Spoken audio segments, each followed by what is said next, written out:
Assalamu alaikum. Welcome once again you all in Unani scholar सरीरियात lecture series. तो आज हम पढ़ेंगे नब्ज़ अमज़जा के बारे में, यानी कि जो मुख्तलिफ़ मिजाज के लोग होते हैं। 4 तरह से क्लासिफ़ाई किया जाता है मिजाज के अकॉर्डिंग लोगों को। तो उनके मिजाज के अकॉर्डिंग उनकी नब्ज़ भी अलग अलग होती है। हार मिजाज, बारिद, रतब, याबिस। तो चलिए जानते हैं वन बाय वन। तो जो हार मिजाज के लोग होते हैं, हारुल मिजाज के लोगों की नब्ज़ होती है नब्ज़ अज़ीम व क़वी। बारिदुल मिजाज के लोगों की नब्ज़ होती है नब्ज़ बती व मुतफ़ावित। बती मुतफ़ावित क्या है, सरी क्या है, ये प्रीवियस लेक्चर में हम पढ़ चुके हैं, इसलिए यहाँ सबको अलग अलग डिस्क्राइब नहीं करेंगे। नेक्स्ट है रतबुल मिजाज। जो रतब मिजाज के लोग होते हैं उनकी नब्ज़ में मौजियत पाई जाती है और अर्ज़ ज़्यादा होता है, यानी ज़्यादा चौड़ी होती है।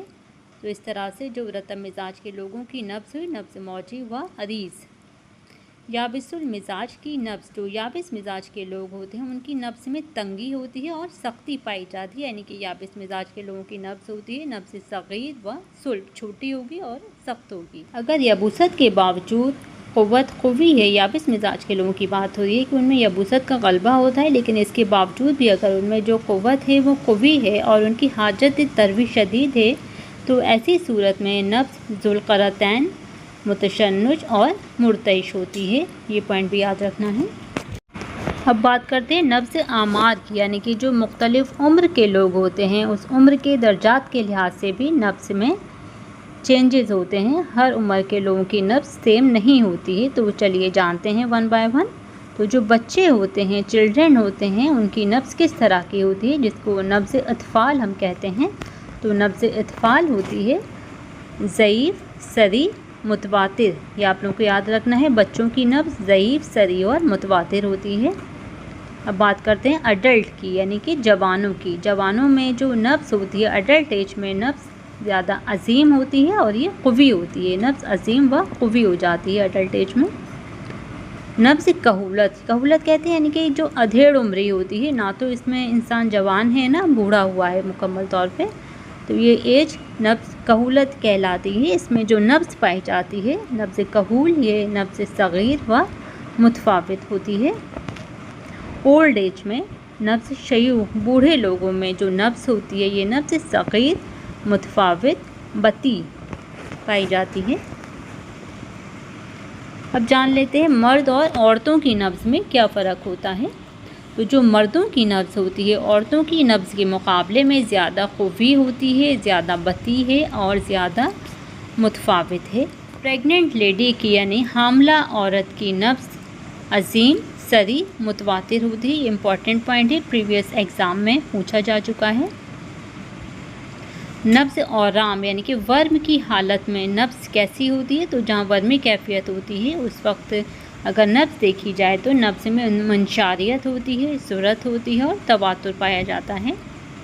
अब बात करते हैं पेन की, दर्द की। दर्द की हालत में अगर दर्द की इब्तिदा है, बहुत ज़्यादा शदीद दर्द नहीं है, तो उस वक्त जो नब्ज़ पाई जाती है वो अज़ीम, सरी, मुतफ़ावित होती है। और जब दर्द शदीद हो जाता है, अपनी इंतहा को पहुंच जाता है, तो नब्ज़ पहले मुतवातिर होगी, फिर उसमें सुक्र पैदा हो जाएगा, छोटी होती जाएगी, सग़ीर हो जाएगी और फिर लास्ट में जाके नब्ज़ नमली व दूधी हो जाएगी। ये तो आप लोगों को याद रखना है। दर्द की शदीद सूरत में नब्ज़ मुतवातिर, then Sagheer and then finally दूधी व नमली। चलिए अब पढ़ लेते हैं। हमारा लास्ट टॉपिक है नब्ज़ का pulse variation in different psychic states, यानी कि नब्ज़ हवारिज़ नफसानिया। जो डिफरेंट साइकिक स्टेट्स होती हैं, गम, गुस्सा, खुशी, सब, इनमें नब्ज़ पर क्या असर पड़ता है, इस हालत में नब्ज़ कैसी होती है। तो चलिए जानते हैं। एंगर यानी गुस्से की हालत में नब्ज़ होती है नब्ज़ अज़ीम, सरी, मुतवातिर। डर यानी कि खौफ की हालत में फ़ज़ा जिसको कहा जाता है, इस डर खौफ की हालत में जो नब्ज़ होती है नब्ज़ सरी होती है और मुर्तइद या मुर्तइश जिसको कहते हैं ये पाई जाती है। सैडनेस में, गम की हालत में नब्ज़ सग़ीर, ज़ईफ़, बती, मुतफ़ावित हो जाती है।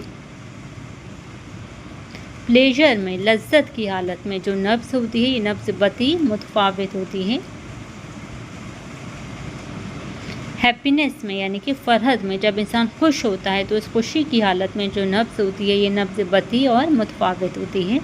यानी कि लज्जत में और खुशी में जब वेल बीइंग का एहसास हो रहा है तो उस वक्त जो नब्ज़ होती है किसी भी इंसान की नब्ज़ बती और मुतफावित चलती है। नब्ज़ क़ुर्ब मौत, ये भी इम्पॉर्टेंट है। क़ुर्ब मौत नब्ज़ दूधी व नमली, आमतौर पे नब्ज़ दूधी व नमली को नब्ज़ क़ुर्ब मौत कहा जाता है। उसके साथ साथ नब्ज़ मिनशारी भी हो सकती है, ये मौत की तरफ इशारा करती है। ये नब्ज़ मौत से कुछ वक्त पहले नब्ज़ दूधी व नमली हो जाती है।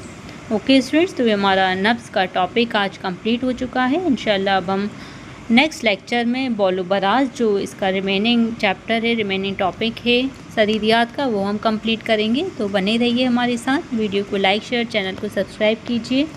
ओके, अल्लाह हाफिज़।